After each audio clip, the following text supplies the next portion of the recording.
നമസ്കാരം. Middle east വാർത്തകളിലേക്ക് സ്വാഗതം. ആദ്യം തലക്കെട്ടുകളിലേക്ക്. വയനാട് ഭൂമി ഏറ്റെടുക്കലിൽ സർക്കാരിന് ആശ്വാസം. പുനരധിവാസത്തിന് എസ്റ്റേറ്റ് ഭൂമി ഏറ്റെടുക്കാനുള്ള നീക്കത്തിനെതിരായ ഹർജി ഹൈക്കോടതി തള്ളി. നിയമപ്രകാരമുള്ള നഷ്ടപരിഹാരം എസ്റ്റേറ്റ് ഉടമകൾക്ക് നൽകണമെന്നും ഹൈക്കോടതി. സർക്കാർ നിലപാടുകൾ ശരിവയ്ക്കുന്ന വിധിയെന്ന് മന്ത്രി കെ രാജൻ. വയനാട്ടിൽ ഭൂമി ഏറ്റെടുക്കൽ വൈകിയെന്ന പ്രചാരണം തെറ്റെന്നും മന്ത്രി.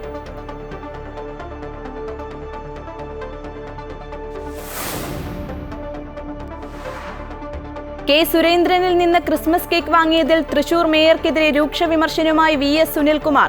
മേയർക്ക് ചോറ് ഇവിടെയും കൂർ അവിടെയും. ലോക്സഭാ തെരഞ്ഞെടുപ്പിൽ BJPക്കായി MK വർഗീസ് പ്രവർത്തിച്ചുവെന്നും സുനിൽകുമാർ. കെ സുരേന്ദ്രനെ സ്വീകരിച്ച് സാമാന്യ മര്യാദയുടെ പേരിലെന്ന് വർഗീസിന്റെ മറുപടി. ഇടതുപക്ഷ ചട്ടക്കൂടിൽ നിന്നുള്ള തന്റെ പ്രവർത്തനങ്ങളെ ഇല്ലാതാക്കാനാണ് സുനിൽകുമാറിന്റെ ശ്രമമെന്ന് വിമർശനം.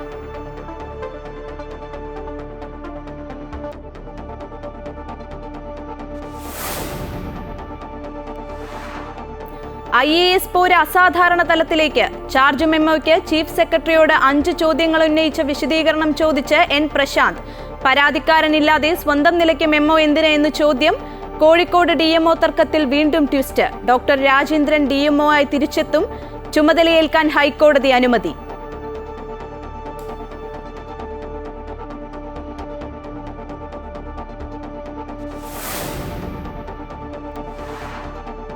മുൻ പ്രധാനമന്ത്രി ഡോക്ടർ മൻമോഹൻ സിംഗിന് അന്ത്യാഞ്ജലി. അനുശോചനം അറിയിച്ച് പ്രമുഖർ. നാളെ രാവിലെ 8 മണി മുതൽ AICC ആസ്ഥാനത്ത് പൊതുദർശനം. സംസ്കാരം രാവിലെ 11:45 നിഗംബോധ് ഘട്ടിൽ. രാജ്യത്ത് 7 ദിവസത്തെ ദുഃഖാചരണം.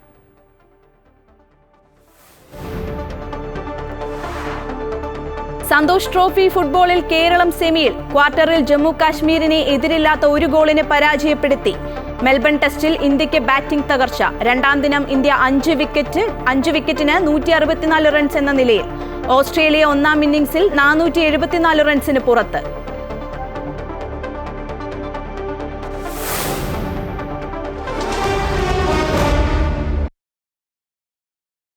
വിശദമായ വാർത്തകളിലേക്ക് വന്നാൽ, വയനാട് ഭൂമി ഏറ്റെടുക്കലിൽ സർക്കാരിന് ആശ്വാസം. പുനരധിവാസത്തിന് എസ്റ്റേറ്റ് ഭൂമി ഏറ്റെടുക്കാനുള്ള നീക്കത്തിനെതിരായ ഹർജി ഹൈക്കോടതി തള്ളി. ഭൂമി ഏറ്റെടുക്കുമ്പോൾ നിയമപ്രകാരമുള്ള നഷ്ടപരിഹാരം എസ്റ്റേറ്റ് ഉടമകൾക്ക് നൽകണം. തർക്കമുണ്ടെങ്കിൽ ഉടമകൾക്ക് നിയമ നടപടി സ്വീകരിക്കാമെന്നും കോടതി നിരീക്ഷിച്ചു. ലാൻഡ് അക്വിസിഷൻ വകുപ്പ് പ്രകാരം ഭൂമി ഏറ്റെടുക്കാമെന്നും കോടതി പറഞ്ഞു. വയനാട്ടിലെ ദുരന്തബാധിതർക്ക് ഒരു ടൗൺഷിപ്പ് എന്ന ആശയവുമായി സർക്കാർ മുന്നോട്ടു പോകുമ്പോഴാണ് ഹാരിസൺ പ്ലാന്റേഷനും എൽസ്റ്റോൺ ടീ എസ്റ്റേറ്റും തടസ്സ ഹർജി നൽകിയത്. വയനാട് പുനരധിവാസ പ്രവർത്തനങ്ങളിൽ താമസമുണ്ടായിട്ടില്ല എന്ന് റവന്യൂ മന്ത്രി കെ രാജൻ. സർക്കാർ വികാരം കോടതി തിരിച്ചറിഞ്ഞു.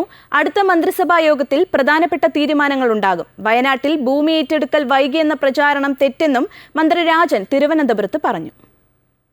ഒരു സമയം പോലും തെറ്റിയിട്ടില്ല എന്നുള്ളതാണ് കോടതി വിധി ആവർത്തിച്ചു പ്രഖ്യാപിക്കുന്നത്. ഇന്നത്തെ കോടതി വിധി മനുഷ്യൻ്റെ ഹൃദയമറിയുന്നതും ദുരന്ത നിവാരണ പ്രക്രിയയിൽ സർക്കാരിൻ്റെ വികാരം കോടതി പൂർണ്ണമായി തിരിച്ചറിഞ്ഞു എന്നുള്ളതിൻ്റെയും പ്രധാനപ്പെട്ട തെളിവാണ്. ജൂലൈ 30 ഈ ദുരന്തമുണ്ടായി 2 മാസക്കാലം, ഓഗസ്റ്റ് സെപ്റ്റംബർ 2 മാസക്കാലം ദുരന്ത നിവാരണ പ്രവർത്തനങ്ങൾക്ക് നേതൃത്വം നൽകുന്നതോടൊപ്പം തന്നെ സമാന്തരമായി ഭൂമി കണ്ടെത്താനുള്ള ശ്രമങ്ങൾക്കും സർക്കാർ നേതൃത്വം നൽകിയിരുന്നു.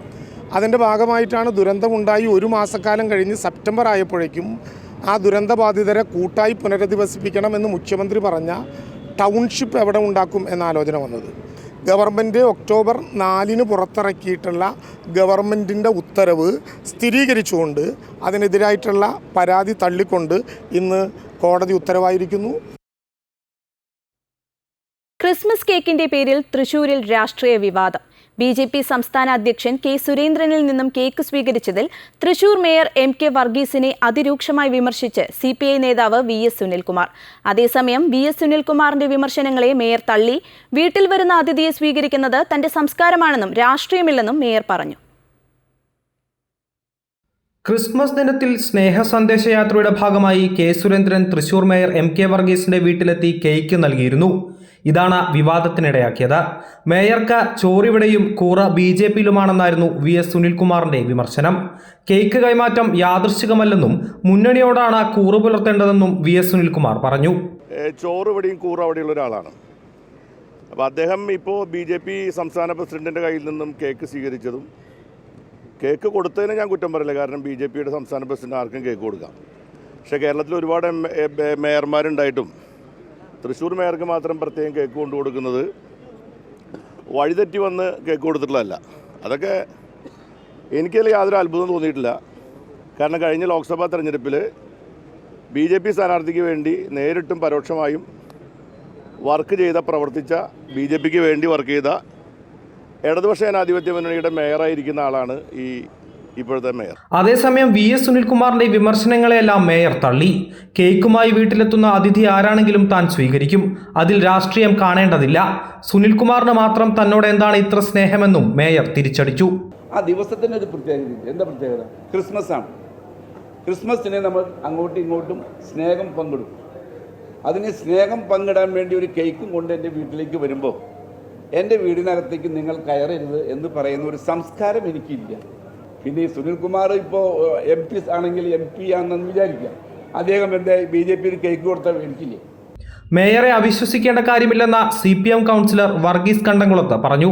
BJP നടത്തിയത് രാഷ്ട്രീയ വിഭജനത്തിന്റെ തന്ത്രമാണെന്നും സുരേന്ദ്രന്റെ സന്ദർശനം രാഷ്ട്രീയ പ്രക്രിയയാണെന്നും വർഗീസ് കണ്ടംകുളത്ത് പറഞ്ഞു.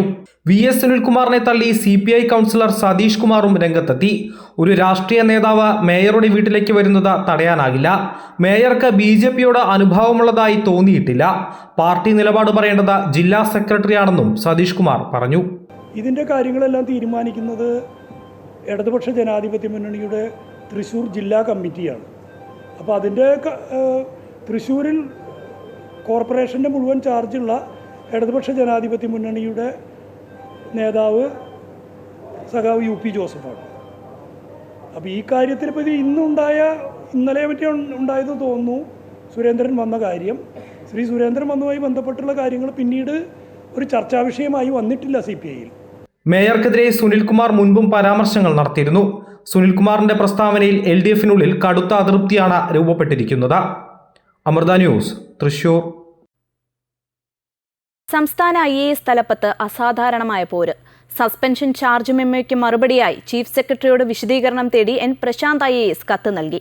സസ്പെൻഷന് മുമ്പ് തന്റെ ഭാഗം കേട്ടില്ല എന്നതുൾപ്പെടെ 5 ചോദ്യങ്ങൾ ചോദിച്ചുകൊണ്ടാണ് N പ്രശാന്ത് ചീഫ് സെക്രട്ടറിക്ക് കത്ത് നൽകിയത്. കൃഷിവകുപ്പ് സ്പെഷ്യൽ സെക്രട്ടറിയായിരുന്ന N പ്രശാന്തിനെ IAS തലപ്പത്തെ ചേരിപ്പോരും ഉന്നത ഉദ്യോഗസ്ഥരെ സാമൂഹ്യ മാധ്യമങ്ങളിൽ അധിക്ഷേപിച്ചതും ചൂണ്ടിക്കാട്ടിയാണ് chief secretary Sharada Muraleedharan suspend ചെയ്തത്. സസ്പെൻഷന്റെ ഭാഗമായുള്ള ചാർജ് മെമ്മോയ്ക്ക് മറുപടി നൽകാതെയാണ് പ്രശാന്ത് ചീഫ് സെക്രട്ടറിയോട് വിശദീകരണം ചോദിച്ച് കത്തയച്ചത്. പരാതിക്കാരില്ലാതെ സർക്കാർ സ്വന്തം നിലയിൽ സസ്പെൻഷൻ മെമ്മോ നൽകിയത് എന്തിന്? സസ്പെൻഷന് മുമ്പ് എന്തുകൊണ്ട് തന്റെ ഭാഗം കേട്ടില്ല? തന്റെ ഫേസ്ബുക്ക് പോസ്റ്റുകളുടെ സ്ക്രീൻഷോട്ട് ആരാണ് ശേഖരിച്ചത്? ഏത് സർക്കാർ ഉദ്യോഗസ്ഥന്റെ അക്കൗണ്ടിൽ നിന്നാണ് ഇത് ശേഖരിച്ചത്? സ്ക്രീൻഷോട്ടുകൾ കൃത്രിമമല്ലെന്ന് ഉറപ്പുവരുത്തിയിട്ടുണ്ടോ? തുടങ്ങിയ 5 ചോദ്യങ്ങൾ ഉൾപ്പെട്ട കത്താണ് N പ്രശാന്ത് അയച്ചത്. IAS തലപ്പത്ത് തന്നെ അസാധാരണമായ നടപടി എന്നാണ് ഇതിനെ വിശേഷിപ്പിക്കുന്നത്. കാരണം കാണിക്കൽ നോട്ടീസില്ലാതെയുള്ള സസ്പെൻഷനെതിരെ അഡ്മിനിസ്ട്രേറ്റീവ് ട്രൈബ്യൂണലിനെ സമീപിച്ചത് കൂടാതെ ചീഫ് സെക്രട്ടറിക്കെതിരെ വക്കീൽ നോട്ടീസും പ്രശാന്ത് അയച്ചിട്ടുണ്ട്. വിശദീകരണം ചോദിച്ചുകൊണ്ടുള്ള കത്തിന്റെ കാര്യത്തിൽ ചീഫ് സെക്രട്ടറി എന്ത് നടപടി സ്വീകരിക്കും എന്നാണ് ഇനി അറിയേണ്ടത്. അമൃത ന്യൂസ്, തിരുവനന്തപുരം. കോഴിക്കോട് DMO സ്ഥാനത്തെ ചൊല്ലിയുള്ള തർക്കത്തിൽ ഹൈക്കോടതി ഇടപെടൽ. DMO ആയി ഡോക്ടർ N രാജേന്ദ്രൻ തുടരാൻ ഹൈക്കോടതി ഉത്തരവ്. സ്ഥലം മാറ്റം സ്റ്റേ ചെയ്ത ഉത്തരവിന് അടുത്ത മാസം 9 വരെ പ്രാബല്യമുണ്ടാകും. അതേസമയം കോടതി നിർദ്ദേശത്തിന്റെ അടിസ്ഥാനത്തിൽ doctor N Rajendran Kozhikode DMO ആയി തിരികെ ചുമതലയേൽക്കും. സംസ്ഥാനത്തെ 4 മെഡിക്കൽ ഓഫീസർമാരടക്കം 7 ആരോഗ്യവകുപ്പ് ഉദ്യോഗസ്ഥരെ സ്ഥലം മാറ്റിക്കൊണ്ടുള്ള സർക്കാർ ഉത്തരവ് വന്നത് ഈ മാസം 9-ന്. കോഴിക്കോട് DMO ഡോക്ടർ N രാജേന്ദ്രനെ ആരോഗ്യവകുപ്പ് ഡയറക്ടറേറ്റിലേക്കും എറണാകുളം DMO ആശാദേവിയെ കോഴിക്കോട് DMOയായും നിയമിച്ചുകൊണ്ട് സർക്കാർ ഉത്തരവിറക്കി. എന്നാൽ ചുമതലയേൽക്കാൻ വിസമ്മതിച്ച Kozhikode DMO doctor N Rajendran ഉൾപ്പെടെ 3 ഉദ്യോഗസ്ഥർ അഡ്മിനിസ്ട്രേറ്റീവ് ട്രിബ്യൂണലിനെ സമീപിച്ചു.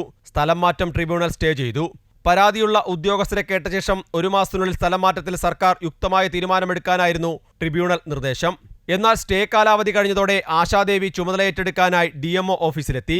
പക്ഷേ ഡോക്ടർ രാജേന്ദ്രൻ സ്ഥാനമൊഴിയാതെ വന്നതോടെ ജില്ലയിലെ ആരോഗ്യവകുപ്പിന്റെ തലപ്പത്ത് 2 പേർ ഒരേ സമയം നിലകൊണ്ടു. ഇതോടെ സ്ഥലം മാറ്റം നിലനിൽക്കുമെന്ന് കാട്ടി സർക്കാർ പുതിയ ഉത്തരവ് ഇറക്കി. എന്നാൽ ഉദ്യോഗസ്ഥർ വീണ്ടും ഹൈക്കോടതിയെ സമീപിച്ചു. ഹർജി പരിഗണിച്ച ഹൈക്കോടതി സ്ഥലമാറ്റ ഉത്തരവ് അടുത്ത മാസം 9 വരെ സ്റ്റേ ചെയ്യുകയും തൽസ്ഥിതി തുടരാൻ നിർദ്ദേശിക്കുകയും ചെയ്തു. ട്രിബ്യൂണൽ നിർദ്ദേശങ്ങൾ പാലിക്കാതെയായിരുന്നു സർക്കാരിന്റെ നടപടിയെന്ന പരാതിക്കാരുടെ വാദം ഹൈക്കോടതി അംഗീകരിച്ചു. ഈ സാഹചര്യത്തിൽ കോഴിക്കോട് DMO എൻ രാജേന്ദ്രൻ വീണ്ടും ചുമതലയേൽക്കും. പരാതിക്കാരുടെ ഭാഗം കൂടി കേട്ട ശേഷം തീരുമാനമെടുക്കാൻ സർക്കാരിന് ഹൈക്കോടതി നിർദ്ദേശം നൽകിയിട്ടുണ്ട്. അമൃത ന്യൂസ്, കോഴിക്കോട്.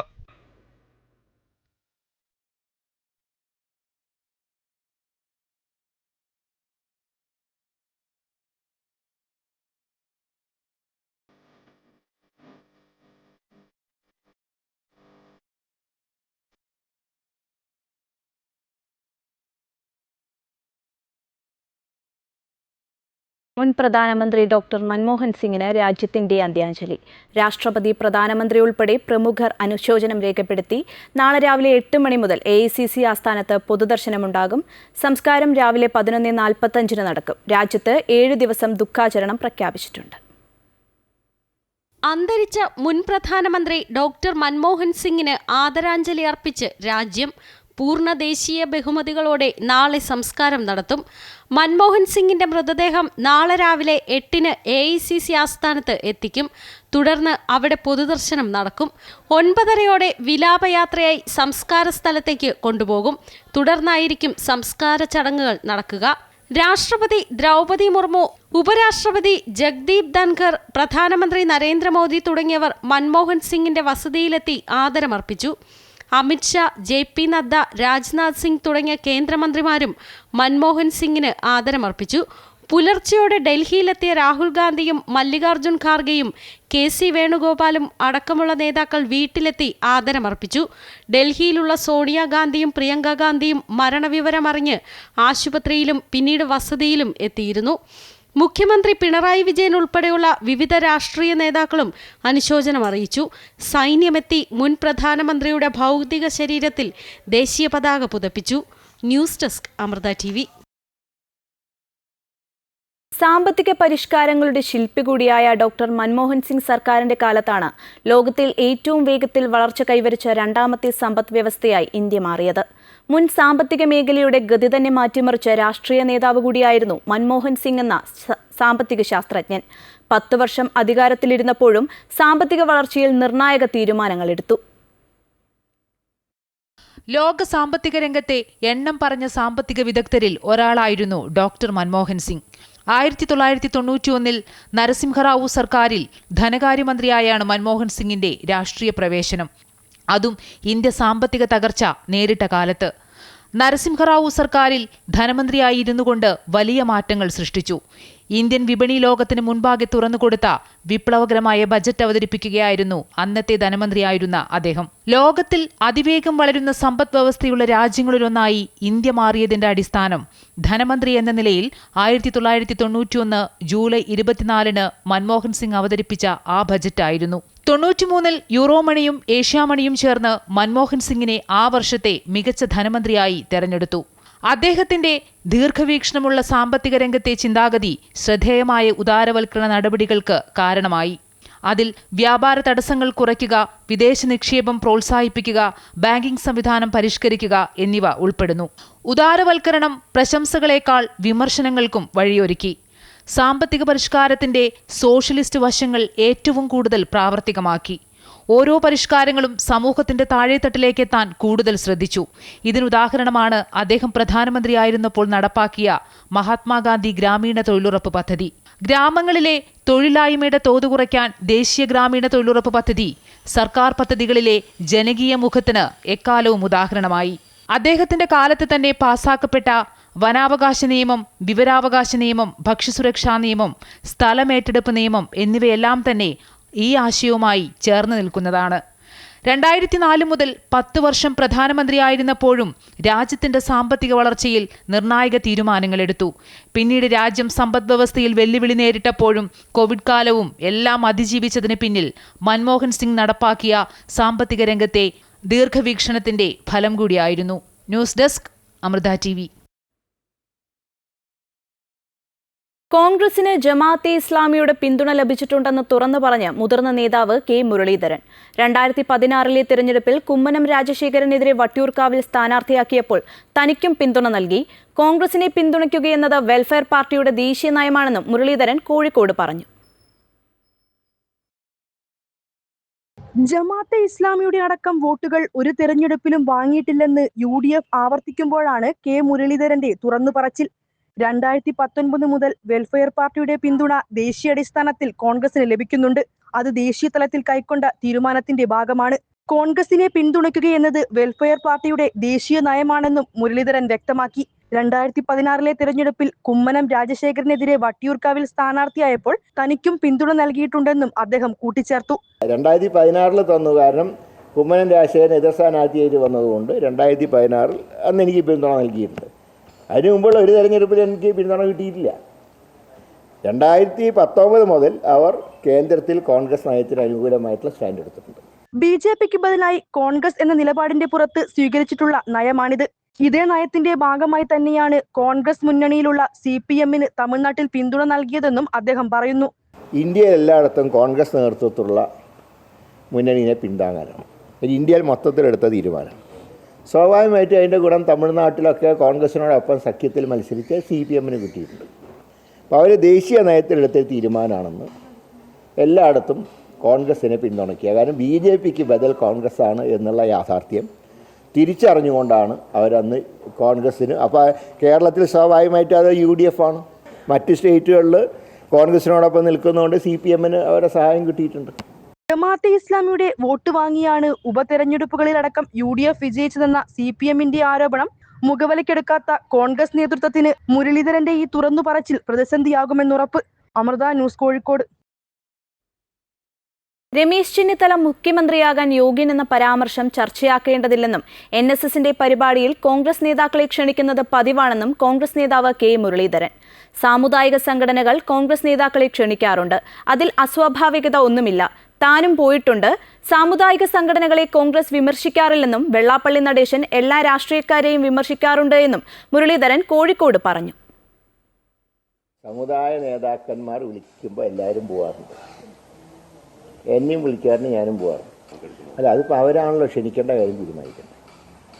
അവരാണ് ക്ഷണിക്കേണ്ടത്. അങ്ങനെ രമേശിനെ ക്ഷണിച്ച് എന്ന് വിചാരിച്ചിട്ട് ഭാവിയിൽ മറ്റുള്ളവരെ ക്ഷണിക്കില്ല എന്നതിൻ്റെ അർത്ഥമില്ലല്ലോ. ഒരിക്കൽ ക്ഷണിച്ചാൽ പിന്നെ അവരടുത്ത. ഇനി ഗൾഫ് വാർത്തകളിലേക്കാണ്. കുവൈത്തിൽ സ്പോൺസറുടെ 1.5 വയസ്സുകാരിയായ കുഞ്ഞിനെ വാഷിംഗ് മെഷീനിൽ മുക്കി കൊലപ്പെടുത്തിയ ഫിലിപ്പിനോ ഗാർഹിക തൊഴിലാളി അറസ്റ്റിലായി. കുട്ടിയുടെ നിലവിളി കേട്ട മാതാപിതാക്കൾ നടത്തിയ തെരച്ചിലിലാണ് കുട്ടിയെ വാഷിംഗ് മെഷീനകത്ത് അടച്ചിട്ട നിലയിൽ കണ്ടെത്തിയത്. ഉടൻ തന്നെ ജാബർ ആശുപത്രിയിൽ എത്തിച്ചെങ്കിലും കുട്ടിയുടെ മരണം സംഭവിച്ചിരുന്നു. തുടർന്ന് നടത്തിയ അന്വേഷണത്തിലാണ് സംഭവം കൊലപാതകമാണെന്ന് കണ്ടെത്തിയത്. വീട്ടുടമയിൽ നിന്ന് താൻ പീഡനം നേരിട്ടിരുന്നതായും ഇതേ തുടർന്നുള്ള പ്രതികാരമാണ് കുറ്റകൃത്യം നടത്താൻ തന്നെ പ്രേരിപ്പിച്ചതെന്നും പ്രതി കുറ്റസമ്മതം നടത്തി. ഗാർഹിക തൊഴിലിടങ്ങളിലെ തർക്കങ്ങളെ തുടർന്ന് കുവൈത്തും ഫിലിപ്പീൻസും തമ്മിലുള്ള നയതന്ത്ര ബന്ധം നേരത്തെ വഷളായിരുന്നു. ഏറെ ചർച്ചകൾക്ക് ശേഷം ഇരു രാജ്യങ്ങളും തമ്മിലുള്ള തൊഴിലാളി കരാർ പുനഃസ്ഥാപിച്ച് മാസങ്ങൾ പിന്നിടുന്നതിന് മുമ്പാണ് ഫിലിപ്പിനോ ഗാർഹിക തൊഴിലാളി പ്രതിയായിരിക്കുന്ന കൊലപാതകം നടന്നിരിക്കുന്നത്. കുവൈത്തിൽ കഴിഞ്ഞ 10 വർഷത്തിനിടയിലെ ഏറ്റവും ഉയർന്ന ശൈത്യമായിരിക്കും ഈ വർഷം രാജ്യത്ത് അനുഭവപ്പെടുകയെന്ന് കാലാവസ്ഥാ നിരീക്ഷകൻ ഇസാ റമദാൻ. കാലാവസ്ഥാ വകുപ്പിന്റെ സ്ഥിതിവിവരക്കണക്കുകൾ പ്രകാരം രാജ്യത്ത് ഡിസംബർ മാസത്തിലെ ഏറ്റവും ഉയർന്ന അന്തരീക്ഷ താപനില രേഖപ്പെടുത്തിയത് 2017 ഡിസംബർ 24-നായിരുന്നു. 30.5 ഡിഗ്രി സെൽഷ്യസ് ആയിരുന്നു ഇത്. ഡിസംബർ മാസത്തിലെ ഏറ്റവും കുറഞ്ഞ താപനില -1.5 ഡിഗ്രി സെൽഷ്യസ് ആയിരുന്നു. 1963 ഡിസംബർ 29-നാണ് ഇത് രേഖപ്പെടുത്തിയത്. രാജ്യചരിത്രത്തിൽ ഏറ്റവും കുറഞ്ഞ താപനില 2009 ജനുവരി 4-ന് ബുബിയാൻ ദ്വീപിലാണ് രേഖപ്പെടുത്തിയത്. -4.5 ഡിഗ്രി സെൽഷ്യസ് ആയിരുന്നു ഇതെന്നും സ്ഥിതിവിവര കണക്കുകൾ സൂചിപ്പിക്കുന്നു. അതേസമയം ഇന്നു മുതൽ രാജ്യത്ത് മഴ പെയ്യാൻ സാധ്യതയുള്ളതായി കാലാവസ്ഥാ നിരീക്ഷകർ അറിയിച്ചു. തൊഴിലാളികൾക്ക് മാത്രമായി പുതുവത്സരാഘോഷം സംഘടിപ്പിച്ച് ദുബായ് താമസ കുടിയേറ്റ വകുപ്പ്. തൊഴിലാളികളുടെ സംഭാവനകൾ അംഗീകരിക്കുന്നതിനും അവരെ ആദരിക്കുന്നതിനുമായാണ് നേട്ടങ്ങൾ ആഘോഷിക്കുന്നു, ഭാവി കെട്ടിപ്പടുക്കുന്നു എന്ന പ്രമേയത്തിൽ അർദ്ധരാത്രി വരെ നീണ്ടുനിൽക്കുന്ന ആഘോഷ പരിപാടികൾ ഒരുക്കുന്നത്. പരിപാടിയുടെ ഭാഗമായി നിരവധി സമ്മാനങ്ങൾ ലഭിക്കാനുള്ള അവസരങ്ങളുമുണ്ട്. ദുബായ് അൽഖുസേരിയിലാണ് താമസ കുടിയേറ്റ വകുപ്പ് തൊഴിലാളികൾക്കായി സംഘടിപ്പിക്കുന്ന പുതുവർഷ ആഘോഷ പരിപാടികൾ പ്രധാനമായും നടക്കുന്നത്. നഗരത്തിലെ മറ്റ് 7 ഇടങ്ങളിലും ആഘോഷ പരിപാടികൾ ഒരുക്കിയിട്ടുണ്ട്. ദുബായിയുടെ വളർച്ചയ്ക്കും വികസനത്തിനും വലിയ രീതിയിൽ സംഭാവന ചെയ്യുന്ന തൊഴിലാളി സമൂഹത്തിന് ആദരവ് അർപ്പിക്കുന്നതിന് വേണ്ടിയാണ് പ്രത്യേക പരിപാടി സംഘടിപ്പിക്കുന്നതെന്ന് GDRFA ദുബായ് മേധാവി lieutenant general Mohammed Ahmed Almarri വാർത്താസമ്മേളനത്തിൽ പറഞ്ഞു. വിവിധ രാജ്യങ്ങളിൽ നിന്നുള്ള 10,000-ലധികം തൊഴിലാളികൾ ആഘോഷ പരിപാടിയിൽ പങ്കെടുക്കും. ഡിസംബർ 31-ന് ഉച്ചയ്ക്ക് 2 മണിക്ക് ആരംഭിക്കുന്ന പരിപാടി അർദ്ധരാത്രി വരെ തുടരും. പ്രമുഖ ബോളിവുഡ് നടിയും മോഡലുമായ പൂനം പാണ്ഡെ, ഗായിക കനിക കപൂർ, നടന്മാരായ റോമൻ ഖാൻ, വിശാൽ കോട്ടിയൻ, ഗായകനും സംവിധായകനുമായ രോഹിത് ശ്യാം റൌട്ട് എന്നിവർ ആഘോഷ പരിപാടിയിൽ അതിഥികളായി പങ്കെടുക്കും. This event this year it will be different.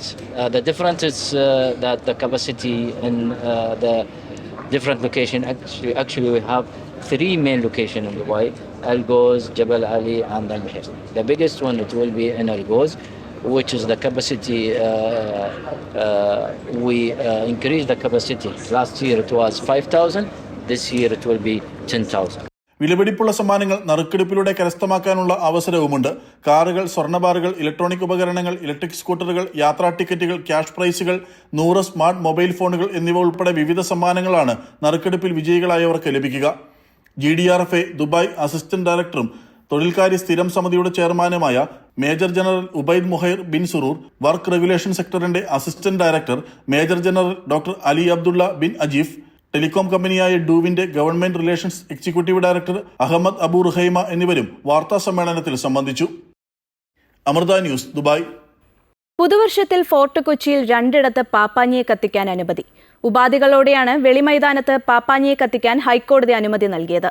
പാപ്പാഞ്ഞിക്ക് ചുറ്റും 72 അടി ദൂരത്തിൽ സുരക്ഷാവേലി വേണമെന്നാണ് പ്രധാന നിർദ്ദേശം. സുരക്ഷാ പ്രശ്നങ്ങൾ മുൻനിർത്തിയാണ് നേരത്തെ പോലീസ് വെളിമൈതാനത്ത് അനുമതി നിഷേധിച്ചിരുന്നത്. കൊച്ചിക്കാരുടെ പുതുവത്സരാഘോഷങ്ങളിൽ പ്രധാനപ്പെട്ടതാണ് പാപ്പാഞ്ഞി കത്തിക്കൽ. ഫോർട്ട് കൊച്ചി പരേഡ് ഗ്രൗണ്ടിലാണ് കാർണിവലിനോടനുബന്ധിച്ച് പാപ്പാഞ്ഞിയെ കത്തിക്കുന്നത്. ഇത്തവണ പരേഡ് ഗ്രൗണ്ടിൽ നിന്ന് 2 കിലോമീറ്റർ അകലെ വെളി ഗ്രൗണ്ടിൽ ഗാലാഡി ക്ലബ് മറ്റൊരു പാപ്പാഞ്ഞിയെ കൂടി ഒരുക്കി. സുരക്ഷാ പ്രശ്നം ചൂണ്ടിക്കാണിച്ച് വെളി ഗ്രൗണ്ടിലെ പാപ്പാഞ്ഞിയെ നീക്കം ചെയ്യാൻ പോലീസ് നിർദ്ദേശം നൽകി. ഇതോടെയാണ് ഗാലാഡി ക്ലബ് ഹൈക്കോടതിയെ സമീപിച്ചത്. അപ്പോൾ ഈ പ്രാവശ്യം ഈ പപ്പയുമായി ബന്ധപ്പെട്ടിട്ട് പോലീസിൻ്റെ അൺഎക്സ്പെക്റ്റഡ് ആണ്, നമുക്കൊരു അപ്രതീക്ഷിതമായ ഒരു നോട്ടീസ് വരികയാണ് ഉണ്ടായിട്ടുള്ളത്. ആ നോട്ടീസുമായി ബന്ധപ്പെട്ട് പോലീസായിട്ട് ആശയവിനിമയം നടത്തിയതിന് ശേഷവും പോലീസ് അതിലേക്കൊന്ന് എഗ്രിയിലേക്ക് വരാണ്ട് കഴിഞ്ഞപ്പോഴാണ് നമ്മളിനി വേറെ മാർഗ്ഗമില്ല. ബഹുമാനപ്പെട്ട 2 മന്ത്രിമാരോട് നമ്മൾ സംസാരിച്ചുകൊണ്ടിരിക്കുമ്പോൾ തന്നെ സൈമൾട്ടേനിയസായിട്ട് നമ്മൾ കോടതിയിലെയും സമീപിച്ചിരുന്നു. അപ്പോൾ ഇനിയിപ്പോൾ പോലീസ് ഒരു ഓറൽ ധാരണ ഞങ്ങളായിട്ട് നാളെയോ മറ്റന്നാളോ മീറ്റിംഗ് വിളിക്കാമെന്ന് പറഞ്ഞിട്ടുണ്ട്. പറയുന്നത് വിദേശികളാണ് വരുന്നത് ഏറ്റവും കൂടുതൽ. അപ്പോൾ വിദേശികൾ വരുമ്പോൾ വിദേശികൾക്കൊരു പ്രത്യേക പവലിയൻ നമ്മൾ തയ്യാറാക്കും. ഇനിയിപ്പോൾ ഡൊമസ്റ്റിക് ടൂറിസ്റ്റുകളുണ്ട്, അതായത് ഉത്തരേന്ത്യൻ സംസ്ഥാനങ്ങളിൽ നിന്നൊക്കെ ഇത് വരുന്നവരുണ്ട്, അവർക്കൊരു പ്രത്യേക പവലിയൻ. ഞങ്ങളുടെ ഒരു പ്രാർത്ഥനയായിരുന്നു. കാരണം ഇതെന്തായാലും ഈ പ്രാവശ്യം കത്തിക്കാനായിട്ട് സാധിക്കണം എന്നുള്ളത് ഞങ്ങളെല്ലാം വളരെ ആകാംക്ഷയോടെ തന്നെയാണ് ഈ വിധിയെ കാത്തുകൊണ്ടിരുന്നത്. ഞങ്ങൾക്ക് ഒരു ഉറപ്പുണ്ടായിരുന്നു, കാരണം ഞങ്ങളുടെ പ്രവർത്തനം അത്രത്തോളം സത്യസന്ധമായിരുന്നു. അപ്പോൾ എന്തായാലും അതിനൊരു ഫലം ഞങ്ങൾക്ക് കിട്ടുമെന്ന് ഉറപ്പുണ്ടായിരുന്നു. എന്തായാലും വിധി വന്നതിൽ ഒരുപാട് സന്തോഷം, കാരണം എല്ലാവർക്കും സന്തോഷം കിട്ടുന്ന ഒരു അവസരമാണല്ലോ. സുരക്ഷാ കാരണങ്ങളാൽ ചൂണ്ടിക്കാട്ടി തടഞ്ഞ പോലീസിന്റെ നടപടി ഹൈക്കോടതി സ്റ്റേ ചെയ്തു. കോടതി വിധി വന്ന ശേഷം പോലീസ് എത്തി ക്ലബ് അധികൃതരുമായി സുരക്ഷാ വിഷയങ്ങൾ ചർച്ച ചെയ്തു. ഉപാധികളോടെ ഹൈക്കോടതി അനുമതി നൽകിയ പശ്ചാത്തലത്തിൽ ക്രമീകരണങ്ങൾ വിലയിരുത്താൻ അടുത്ത ദിവസം യോഗം ചേരും. Amrita news, Kochi. Christmas ആഘോഷമാക്കി Mata Amritanandamayi മഠവും cake മുറിച്ചും ആഘോഷങ്ങളിൽ ഒപ്പം ചേർന്നും അമ്മ എത്തിയതോടെ ആശ്രമത്തിലെ ക്രിസ്മസ് ആഘോഷങ്ങൾക്ക് ഇരട്ടി മധുരമായി.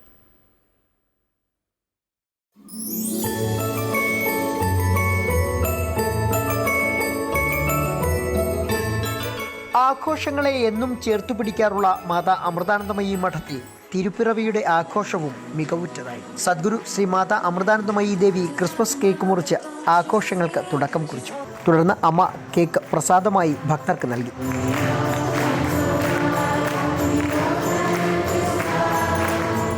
അമ്മയുടെ നേതൃത്വത്തിൽ ഭജന, ധ്യാനം, ലോകശാന്തിക്കായുള്ള പ്രാർത്ഥന എന്നിവയും നടന്നു.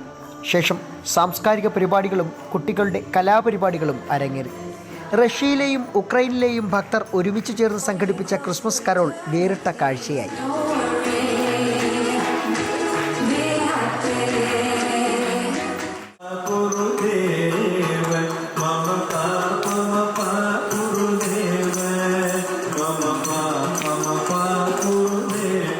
ലോകസമാധാനത്തിന് ഐക്യദാർഢ്യം പ്രഖ്യാപിച്ചുകൊണ്ട് മാതാ അമൃതാനന്ദമയി മഠത്തിൽ നടന്ന ക്രിസ്മസ് ആഘോഷങ്ങളിൽ ആശ്രമത്തിലെ സന്യാസി ശ്രേഷ്ഠന്മാർ, ബ്രഹ്മചാരി ബ്രഹ്മചാരിണികൾ എന്നിവർക്ക് പുറമെ ഇന്ത്യക്കകത്തും പുറത്തുമുള്ള ആയിരക്കണക്കിന് ആളുകളാണ് പങ്കെടുത്തത്. Amrita news, Kollam. Co-powered by Bharat Lachna Multi-State Housing Cooperative Society Limited in association with വ്രതശുദ്ധിയുടെയും നന്മയുടെയും നാളുകൾ പരിശുദ്ധമാക്കാം മിൽമയ്ക്കൊപ്പം.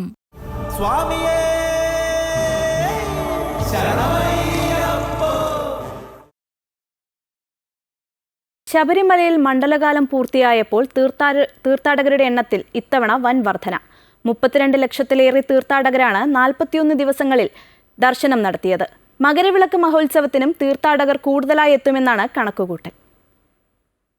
മണ്ഡലകാലം അവസാനിച്ചപ്പോൾ ദർശനം നടത്തിയത് 32,79,761 തീർത്ഥാടകരാണ്. മുൻവർഷത്തെ അപേക്ഷിച്ച് 4,37,314 തീർത്ഥാടകരുടെ വർധനവാണ് ഇത്തവണ ഉണ്ടായത്. 5 ലക്ഷത്തിലേറെ തീർത്ഥാടകർ സ്പോട്ട് ബുക്കിംഗ് വഴിയാണ് ദർശനത്തിന് എത്തിയത്. എരുമേലി വഴിയും പുല്ലുമേട് വഴിയും എത്തിയ ഭക്തരുടെ എണ്ണവും കൂടുതലായിരുന്നു. എരുമേലിയിലും പുല്ലുമേടിലും നിയന്ത്രണങ്ങളോടെയായിരുന്നു തീർത്ഥാടകർക്ക് യാത്ര അനുവദിച്ചത്. മണ്ഡലപൂജ അടുത്തപ്പോഴായിരുന്നു തീർത്ഥാടകർ കൂടുതലായി എത്തിയത്. ഈ സീസണിൽ ഒരു ദിവസം ഏറ്റവും കൂടുതൽ ഭക്തർ എത്തിയത് കഴിഞ്ഞ തിങ്കളാഴ്ചയായിരുന്നു. 1,06,621 ഭക്തരാണ് അന്ന് ദർശനം നടത്തിയത്. സീസണിലെ റെക്കോർഡ് തിരക്കായിരുന്നു അത്. മുൻ വർഷത്തേക്കാൾ അധികം തീർത്ഥാടകർ എത്തിയിട്ടും പരാതികൾ ഇല്ലാതെയാണ് 41 ദിവസവും കടന്നുപോയത്. വരുമാനത്തിലും കോടികളുടെ വർധനവ് ഉണ്ടായിട്ടുണ്ട്. പക്ഷേ ഇത് സംബന്ധിച്ച് കൃത്യമായ കണക്കുകൾ ദേവസ്വം ബോർഡ് പുറത്തുവിട്ടിട്ടില്ല. മല കയറിയ എല്ലാവർക്കും ദർശനത്തിലുള്ള സൗകര്യം ഉറപ്പാക്കിയതിൽ എല്ലാ വകുപ്പുകളുടെയും കൃത്യമായ ഏകോപനം ഉണ്ടായി. മണിക്കൂറുകൾ ദർശനത്തിന് കാത്തിരിക്കേണ്ട അവസ്ഥ ഉണ്ടായില്ല. മകരവിളക്ക് മഹോത്സവത്തിനായി 30-ന് നട വീണ്ടും തുറക്കുമ്പോൾ മണ്ഡല സീസണിലേതുപോലെ കൃത്യതയോടെയും ഏകോപനത്തോടെയും ഉള്ള പ്രവർത്തനങ്ങളാണ് ആസൂത്രണം ചെയ്തിട്ടുള്ളതും. Amrita news, Sannidhanam.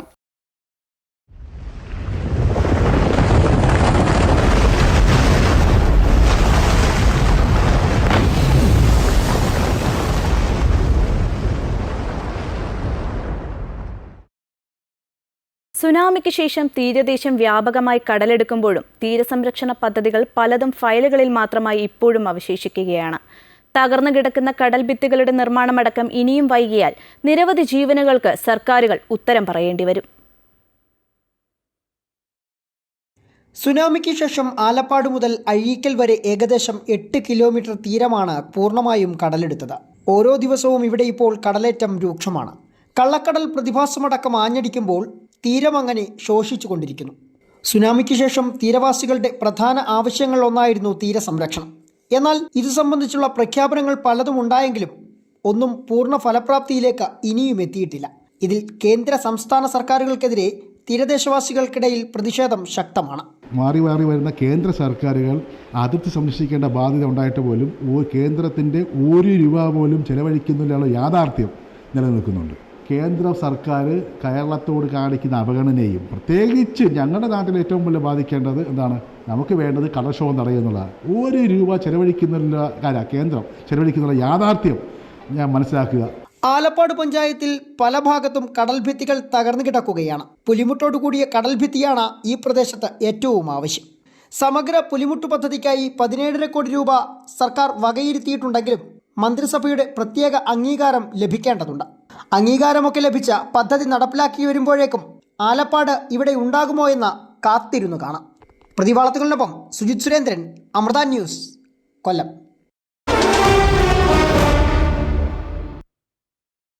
KMCC Jizan central committee സംഘടിപ്പിച്ച 15ാമത് വിന്റർ സോക്കർ ഫെസ്റ്റ് ചാമ്പ്യൻഷിപ്പിൽ ഇന്ത്യൻ ഹീറോസ് ജിസാനെ പരാജയപ്പെടുത്തി. ലെജൻഡ് FC ദബിയ ജേതാക്കളായി. നിശ്ചിത സമയത്തും പെനാൽറ്റി ഷൂട്ടൌട്ടിലും തുല്യത പാലിച്ചപ്പോൾ ടോസിലൂടെയാണ് ജേതാക്കളെ നിർണയിച്ചത്. ഉദ്ഘാടനം ഹാരിസ് കല്ലായി നിർവഹിച്ചു. വിവിധ രാഷ്ട്രീയ സന്നദ്ധ സംഘടനാ പ്രതിനിധികളായ ഫൈസൽ മേലാറ്റൂർ, ജിലു ബേബി, ഇസ്മായിൽ മാനു, ഷംസീർ സ്വലാഹി തുടങ്ങി നിരവധി വിശിഷ്ടാതിഥികളും പ്രത്യേക ക്ഷണിതാക്കളായി ടൂർണമെന്റ് വീക്ഷിക്കാൻ എത്തിയിരുന്നു. സന്തോഷ് ട്രോഫി ഫുട്ബോളിൽ കേരളം സെമിയിൽ. ജമ്മു കാശ്മീരിനെ എതിരില്ലാത്ത ഒരു ഗോളിനാണ് കേരളം പരാജയപ്പെടുത്തിയത്. 72-ാം മിനിറ്റിൽ നസീബ് റഹ്മാനാണ് കേരളത്തിന്റെ വിജയ ഗോൾ നേടിയത്. 5 ജയവും 1 സമനിലയുമായി ഗ്രൂപ്പ് ബിയിൽ ഒന്നാമതാണ് കേരളം. മെൽബൺ ടെസ്റ്റിൽ രണ്ടാം ദിനം കളി അവസാനിക്കുമ്പോൾ ഇന്ത്യ ആദ്യ ഇന്നിംഗ്സിൽ 5 വിക്കറ്റിന് 164 റൺ എന്ന നിലയിൽ. ഓപ്പണർ യശസ്വി ജയ്സ്വാൾ 82 റൺസ് എടുത്തു. വിരാട് കോഹ്ലി 36ഉം KL രാഹുൽ 24 റൺസും എടുത്ത് പുറത്തായി. ഋഷഭ് പന്തും രവീന്ദ്ര ജഡേജയുമാണ് ക്രീസിൽ. രണ്ടാം ദിനം 6 വിക്കറ്റിന് 311 റൺസ് എന്ന നിലയിൽ ബാറ്റിംഗ് തുടർന്ന ഓസ്ട്രേലിയയുടെ ഒന്നാം ഇന്നിംഗ്സ് 474 റൺസിന് അവസാനിച്ചു. 140 റൺസ് എടുത്ത സ്റ്റീവൻ സ്മിത്താണ് ടോപ്പ് സ്കോറർ. ഇന്ത്യയ്ക്ക് വേണ്ടി ബുംറ 4 വിക്കറ്റും രവീന്ദ്ര ജഡേജ 3 വിക്കറ്റും നേടി. 4ാം ടെസ്റ്റിൽ ഇന്ത്യ നിലവിൽ 310 റൺസിന് പിറകിലാണ്. അന്തരിച്ച മുൻ പ്രധാനമന്ത്രി ഡോക്ടർ മൻമോഹൻ സിംഗിന് ആദരമർപ്പിച്ച് കറുത്ത ആംബാഡ്ജ് ധരിച്ചാണ് ഇന്ത്യൻ താരങ്ങൾ മത്സരത്തിനിറങ്ങിയത്. ഇതോടുകൂടി മിഡിൽ ഈസ്റ്റ് വാർത്തകൾ പൂർണ്ണമാകുന്നു. കൂടുതൽ വാർത്തകൾക്കും വീഡിയോകൾക്കുമായി അമൃത ന്യൂസ് യൂട്യൂബ് ചാനൽ സന്ദർശിക്കുക. നമസ്കാരം.